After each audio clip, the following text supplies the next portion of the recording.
For those who don't know me, I'm Corey D. Sturtevant, United States Air Force veteran and founding pastor of Champions Christian Community Church. Listen, I love my country, but I am deeply concerned because the telemetry of our course marks a path to disaster. I believe that America will fall within the next 10 years if we don't take these four things seriously. Number one, we need to understand that Christian nationalism does not guarantee superpower status. China, Egypt, and Persia were all once considered superpowers, and they did not confess Christ as their Lord and Savior. Consider Rome now. Germany, Russia, France, and Spain all were considered Christian nations at one point in their history, and they were world powers. Even the UK is not as powerful as it once was. Their Christian status did not maintain their world dominance. Now, I realize that this is difficult for some of you to hear, but the truth is that Jesus did not die for America. He died for the world. Number two, we need to recognize and address group polarization. If you don't know what that is, in social psychology, group polarization occurs when individual attitudes become more extreme after group discussions or indoctrination into one single view.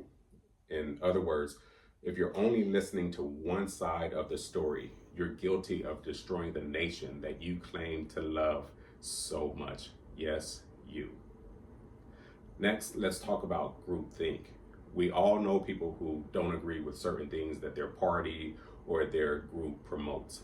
Yet because we want to be accepted within our group and we want to fit in, we sacrifice our own critical thinking and personal convictions on the altar of pluralistic ignorance.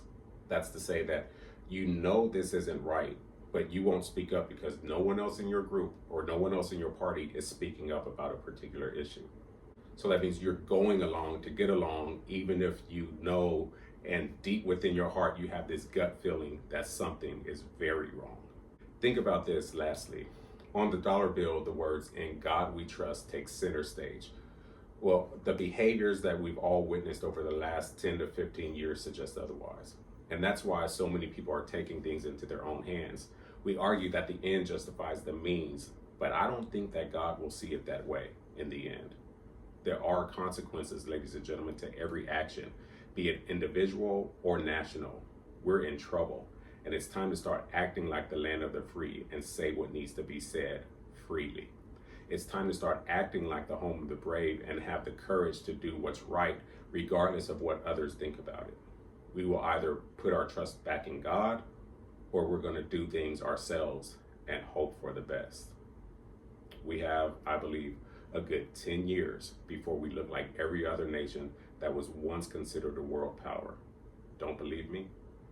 Just watch.